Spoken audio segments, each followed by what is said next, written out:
जय श्री राधे, जय श्री कृष्ण। आप सभी भक्तों का हृदय से प्रणाम। सभी प्रेम से बोलेंगे राधे राधे। श्रीमद् भागवत कथा की श्रृंखला में आज हमारा बहुत सुंदर प्रसंग जो हृदय को अभिभूत कर देता है वह है गोकर्ण उपाख्यान। आज हम सभी भक्त उसका रसपान करेंगे और प्रारंभ करने से पहले आप सभी मेरे साथ मिलकर बोलेंगे श्री कृष्ण गोविंद हरे मुरारी हे नाथ नारायण वासुदेवा। श्री कृष्ण गोविंद हरे मुरारी हे नाथ नारायण वासुदेवा। श्री राधे राधे कृष्ण राधे गोविंद राधे गोपाल राधे राधे राधे कृष्ण राधे राधे कृष्ण राधे कृष्ण। जय जय राधे।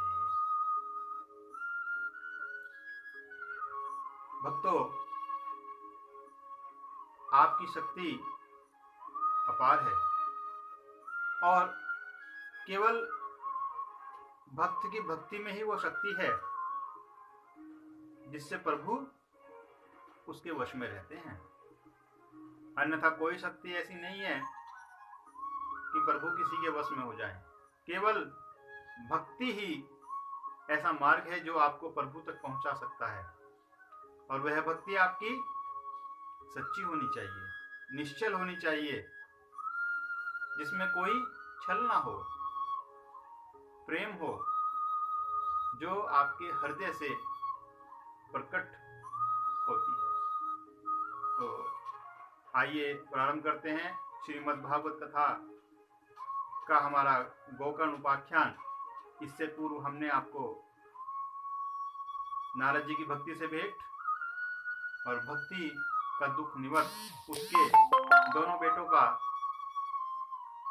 नारद जी द्वारा अचेत अवस्था युवावस्था में लाना, उनके लिए उद्योग करना और सनकादि ऋषियों द्वारा नारद जी को श्रीमद् भागवत कथा के अनुरोध पर सभी भक्तों को कथा का रसपान कराना। ये हमारे पीछे हमने प्रसंग अपने आपको सुनाए हैं। श्रीमद् भागवत कथा की यह हमारी रसधारा निरंतर बहती रहेगी। आप हमारे से जुड़े रहिएगा और हमारा YouTube चैनल आप जरूर सब्सक्राइब कर लें ताकि हमारे अपडेट्स आपको YouTube और Facebook के माध्यम से प्राप्त होते रहें। गोकर्ण उपाख्यान में बड़ा सुंदर चरित्र है। सनकादि ऋषि बता रहे हैं नारद जी को, जो यह उपाख्यान सुनता है वह प्रभु को प्राप्त करता है और उसकी दुखों से निवृत्ति हो जाती है। प्राचीन पूर्व काल की बात है। तुंगभद्रा नदी के किनारे एक बहुत सुंदर नगर बसा हुआ था और वहां पर एक ब्राह्मण आत्मदेव रहता था।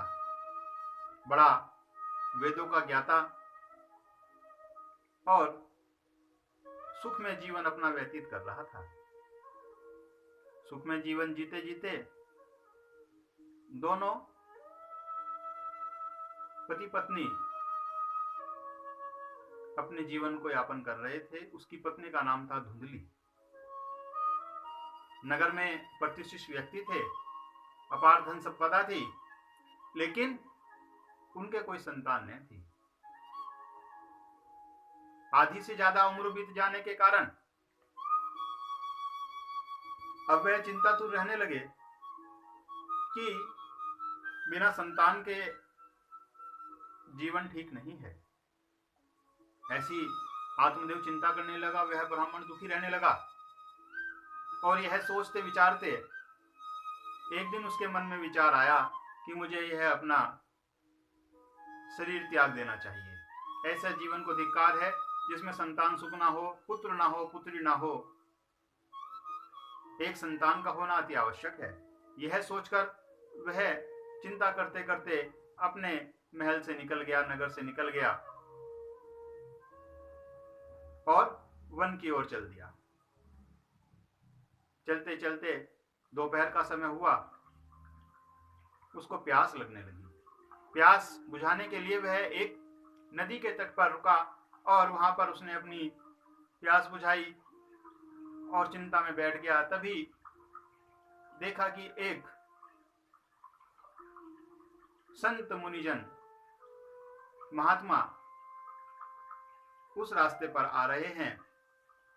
और यहां मैं बता दूं, ये संयोग होता है, प्रभु किसी ना किसी को अपने भक्तों की रक्षा के लिए, उस पर कृपा करने के लिए भेज देते हैं, स्वयं प्रकट हो जाते हैं। ये साक्षात हमें देखने के लिए मिलता है। तो ये अनुभव हमने कई बार किए हैं।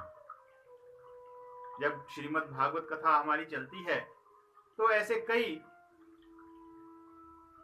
व्याख्यान, ऐसे कई क्षण हमारे सामने आते हैं, प्रभु स्वयं प्रकट हो जाते हैं और अपने भक्तों को भेज देते हैं।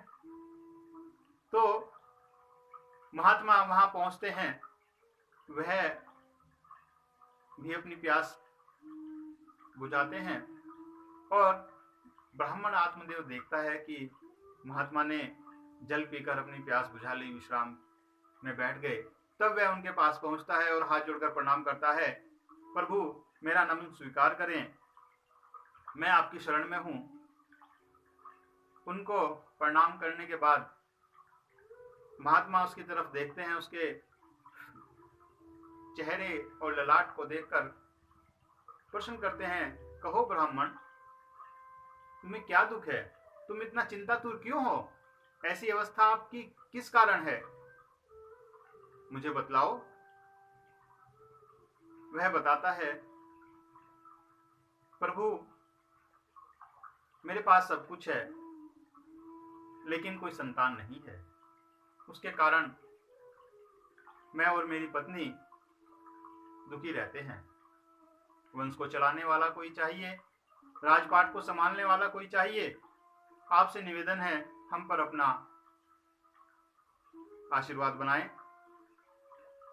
महात्मा ने उसके मन की बात पहले ही जान ली थी और अब उसके मस्तक की रेखाएं देखकर उन्होंने उसका प्रारब्ध देखा और सब कुछ देखने के बाद उसको बताया, ब्राह्मण देव, आपको अगले 7 जन्मों तक संतान का सुख नहीं है। आप संतान के लिए परेशान ना हो, प्रभु भक्ति करें और अच्छे से अपना जीवन यापन करें। प्रभु भक्ति इस संसार का सबसे बड़ा सुख है। आपको ये जीवन प्रभु ने दिया है और उसी को समर्पित करना है। लेकिन मानव इस संसार में आते ही भूल जाता है, सांसारिक प्रपंचों में रम जाता है, माया के पीछे भागता रहता है और यह सोचता है कि यह मित्र मेरा है, यह सब मेरा है, यह पुत्र मेरा है, लेकिन उसको वह भी प्राप्त नहीं होता और वो अंततः दोनों से विलग हो जाता है, प्रभु से भी भटक जाता है और माया से भी भटक जाता है, जिसका परिणाम उसको दुष्परिणाम के रूप में भोगना पड़ता है। अतः आपको प्रभु भक्ति में लगें और संतान का मोह छोड़ दें। लेकिन वह ब्राह्मण नहीं माना, महात्मा के पैर पकड़ लिए, रोने लगा कि नहीं प्रभु, मुझे तो संतान चाहिए और मैं आपसे आशीर्वाद लेकर ही जाऊंगा। यदि आप मुझे संतान के लिए कोई रास्ता नहीं दिखाते तो मैं आपके सम्मुख ही अपना यह शरीर त्याग दूंगा, अपने प्राण त्याग दूंगा। यह देखकर ब्राह्मण का आत्मभाव देखकर महात्मा सोच विचार करने लगे। उन्होंने सोचा यह नहीं मानेगा, तो उन्होंने ब्राह्मण को एक फल दिया। उठो ब्राह्मण, ये लो, आप यह फल अपनी पत्नी को खिला देना और उसको बता देना 1 वर्ष तक व्रत का पालन करना है, एक समय भोजन करना है, सात्विक भोजन करना है, प्रभु भक्ति करनी है, शुद्ध हृदय मन रखना है। अगर वह ऐसा करेगी तो उसको बहुत शील संपन्न गुणों वाली संतान प्राप्त होगी।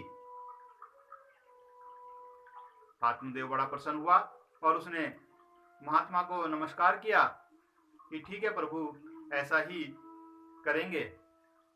अपने नगर में आया, महल में आकर रानी को सारा वृत्तांत कह सुनाया और वह फल रानी को दिया और कहा कि इसको खाकर आपको 1 वर्ष तक शुद्ध मन से प्रभु की भक्ति करनी है, एक समय भोजन करना है, झूठ कपट कुछ नहीं बोलना है। सब बताकर वह चला गया कि मैं आता हूं। उसने कहा ठीक है, मैं इसको खा लूंगी। और यह कहकर, क्योंकि धुंधली बड़ी बातूनी थी, छल कपट वाली थी, इधर उधर लगाने वाली थी, मन में द्वेष रहता था, पेट में उसके कोई बात नहीं पचती थी, लोगों से द्वेष भाव रखती थी, ये उसकी प्रतिक्रियाएं, उसका भाव था। तो वह उसने फल नहीं खाया और उसको रख दिया। अपनी सहेली को यह सारा वृत्तांत उसने बताया, कहा कि मैं अगर फल खाऊंगी तो मेरे गर्भ रुकेगा, गर्भ रहेगा, मुझे कष्ट होगा, पेट बढ़ेगा, मुझे दर्द होगा, और फिर अगर गर्भ में कोई दिक्कत हो गई, उल्टा सीधा हो गया, तो मेरे प्राण भी चले जाएंगे। अर्थात मैं इस फल को नहीं खाऊंगी, मुझे डर लग रहा है। उसकी सहेली ने कहा ठीक है, जितना मत कर, अपने पति को कह देना कि वो मैंने फल खा लिया। और दिन बीतते गए, वह चिंता तो रहने लगी। एक दिन उसकी बहन उसके महल में आई और उसने अपनी बहन को सारा वृत्तांत सुनाया। तो उसकी बहन ने कहा, धुंधली, तुम किसी प्रकार की चिंता मत करो, मैं गर्भ से हूं, मैं तुम्हें अपना बालक दे दूंगी अगर तुम मेरे पति को कुछ इसके बदले में धन दे दोगी। उसने स्वीकार कर लिया और उसकी बहन ने कहा, यह फल तुम गाय को खिला दो, इस फल का पता भी चल जाएगा इसमें क्या शक्ति है और हमारा काम भी बन जाएगा। यह सुनकर धुंधली बड़ी प्रसन्न हुई और उसने वह फल गाय को, जो उसके प्रांगण में बंधी हुई थी, उसको खिला दिया। दिन बीतते गए और अपने पतिदेव को कह दिया कुछ समय बाद कि मैं गर्भ से हूं, मुझे एकांत में रहना है। कुछ समय बीतने के बाद वह क्षण आया जब उसकी बहन के पुत्र हुआ और वह अपने पुत्र को लेकर धुंधली को देने आ गई। उसने अपना पुत्र धुंधली को दिया। किसी को कोई पता नहीं चला। पूरे नगर में यह सूचना फैला दी कि आत्मदेव के पुत्र प्राप्त हुआ है, पुत्र रतन की प्राप्ति हुई है आत्मदेव को। यह सुनकर पूरा नगर बड़ा हर्षित हुआ। सभी बड़े खुश हुए, प्रसन्न हुए, ढोल नगाड़े बजने लगे। ब्राह्मण ने पूरे जात क्रम के साथ सारे संस्कार कराकर सबको उत्तम दान दक्षिणाएं दी और खुश किया। कुछ महीने बीतने के बाद उस गाय को भी एक पुत्र प्राप्त हुआ जो मनुष्य रूप में था। क्यों? क्योंकि वह तो महात्मा का वरदान था। निसफल कैसे हो सकता था? और महात्मा प्रभु रूप में वहां आए थे। यह चमत्कार देख जब यह सूचना पूरे नगर आसपास के क्षेत्रों में फैली, तभी उसको देखने के लिए दूर दूर से लोग आने लगे। अरे देखो, आत्मदेव का भाग्य कैसा जागा, एक साथ 2-2 पुत्रों की प्राप्ति और गौ माता के भी मनुष्य रूप में पुत्र प्राप्त हुए हैं, कितना हर्ष का विषय है। ब्राह्मण ने गोपुत्र का भी इसी प्रकार संस्कार कराया, उत्तम दान दक्षिणाएं ब्राह्मणों को दी, सभी को खुश किया, क्योंकि जो गाय के पुत्र हुआ था उसके कान बड़े बड़े गाय के समान थे, तो इसलिए जब उसका नामकरण हुआ उसका नाम आत्मदेव ने गोकर्ण रखा। आत्मदेव वेदों का ज्ञाता ब्राह्मण था। गोकर्ण जी धीरे धीरे बड़े होने लगे और उधर धुंधली का पुत्र जिसका नाम धुंधकारी रखा गया था वह भी दोनों बड़े होने लगे। लेकिन गोकर्ण जी प्रभु की कृपा से सभी वेदों के ज्ञाता, प्रकांड पंडित, प्रभु भक्ति में लीन रहने वाले निकले। उधर धुंधकारी छल कपट, झूठ, चोर, डकैती इन क्रियाओं में लिप्त रहने लगा। लोगों को परेशान करना, लोगों की चीजें छीन लेना, चोरी करना, दंड देना, मारना पीटना उसका व्यवहार बन गया।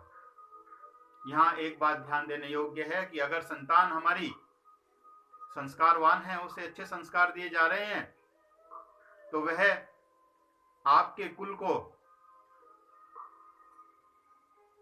कई गुना पुण्य कीर्ति की ओर ले जा सकती है, अन्यथा वह आपके कुल का भी नाश कर देती है। यहाँ धुंधकारी बड़ा दुष्ट निकला और इतना दुष्ट निकला उसने अपने पिता की सारी संपत्ति सुहा कर दी, वेश्यावृत्ति में रहने लगा, उल्टाओं की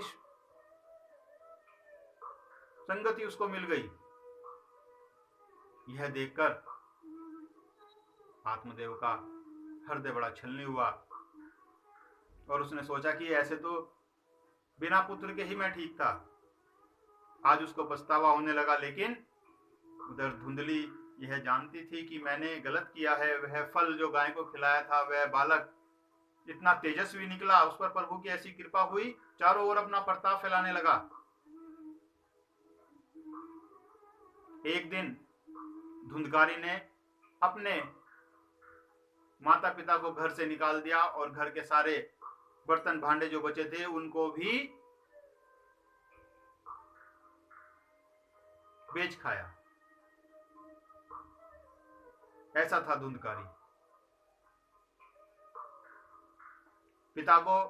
माता पिता दुखी होकर जब निकले जंगल में, चलते चलते उनकी भेंट गोकर्ण जी से हुई। गोकर्ण जी जो महान विद्वान थे, उन्होंने पिता को सांत्वना दी और कहा कि आप किसी बात की चिंता ना करें, आप प्रभु भक्ति में लग जाएं, अभी भी समय है, यह जीवन काल बड़ा छोटा है और हमें अपने जीवन में जो भी क्षण हमें मिले, क्योंकि इस जीवन का कोई भरोसा नहीं, आपके पास कल की सुबह है या अगला क्षण है या नहीं, आप प्रभु भक्ति में लग जाइए, उनका स्मरण कीजिए, आपका उद्धार होगा। संन्यास की ओर अग्रसर किया। आत्मदेव ने संन्यास लेकर प्रभु का ध्यान किया और श्रीमद् भागवत का 10वां स्कंद पढ़ते पढ़ते उन्हें श्री हरिनारायण की प्राप्ति हुई। उनका जीवन सफल हुआ, प्रभु के चरणों में उनकी प्रीति लगी और उन्हें प्रभु की प्राप्ति हुई। ऐसे हैं मेरे प्रभु। आगे बहुत सुंदर सुंदर कथाओं का रसपान आपको प्राप्त होगा। आप हमारे से अधिक जुड़ते रहिए। कमेंट बॉक्स में जय श्री राधे, राधे राधे आप जरूर लिखें। तो आइए आगे सुंदर सुंदर कथाएं। अगली कथा जो है हमारी धुंधकारी की प्रेत योनि की प्राप्ति। धुंधकारी प्रेत योनि में चला जाता है, उसकी मुक्ति कैसे होती है, इसका अगला व्याख्यान हमारा होगा। आप हमसे जुड़ते रहिएगा, जय जय राधे करते रहिएगा, प्रभु भक्ति में रहें। आइए प्रभु का नाम जप करते हैं और प्रभु को प्राप्त करने के लिए निरंतर प्रयास करते हैं। सभी आप मेरे साथ मिलकर बोलेंगे, राधे कृष्ण राधे कृष्ण राधे कृष्ण राधे कृष्ण राधे कृष्ण राधे कृष्ण राधे राधे राधे कृष्ण श्री राधा रमण मेरे प्राण वल्लभ मेरे भक्त वत्सल श्री राधा रमण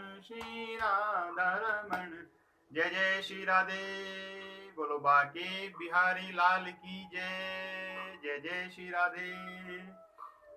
होली के उत्सव चल रहे हैं और होलाष्टक लगा हुआ है। आप सभी होली के उत्सव मनाते रहिए। मथुरा वृंदावन बरसाने में होली के उत्सव चल रहे हैं और हम भी सभी को होली की बधाई भी देते हैं। आप सभी आनंद से रहें, खुश रहें और अपने परिवार में खुशियां बांटते रहें, अपने बच्चों को संस्कार बांटते रहें, प्रभु भक्ति में लीन रहें। जय जय श्री राधे।